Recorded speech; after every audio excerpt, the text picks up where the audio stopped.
បាទបងប្អូនថ្ងៃនេះអតិថិជនគាត់បានបង្កាត់ជាមួយនឹងប្រភេទដងជ័របាទសម្រាប់ដងនេះគឺមានគុណភាពល្អមែនទែនបងប្អូនជាប្រភេទជ័រស្រាលហើយស្វិតល្អខ្លាំងមែនទែនបាទសម្រាប់បន្តានេះគឺលោកពូគាត់បានកាត់សម្រាប់មើលអក្សរចិត្តពេលដែលគាត់មើលសភៅមើលទូរស័ព្ទអីអត់ឃើញនេះគាត់អាចប្រើជាមួយនឹងបន្តានេះបានហើយបើយើងនិយាយពីមុខងារកញ្ចក់ដែលលោកពូជ្រើសរើសនេះគឺជាកញ្ចក់ដែលមានមុខងារការពារជាមួយនឹងពន្លឺពណ៌ខៀវបានល្អនៅពេលដែលខ្ញុំប្រចាំងពន្លឺនេះគឺកាត់ចិត្តសឹងតែ100%តែម្ដងបងប្អូនបាទគឺជាកញ្ចក់ដែលមានមុខងារការពារ UV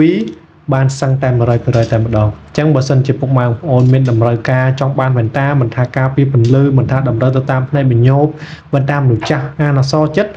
អាចទៅមកហាងវ៉ែនតា Wall Optic យើងខ្ញុំបានអញ្ជើញមកដល់ទីតាំងផ្ទាល់ក៏បានដែរហាងវ៉ែនតា Wall Optic យើងខ្ញុំគឺមាន8សាខានៅក្នុងរាជធានីភ្នំពេញ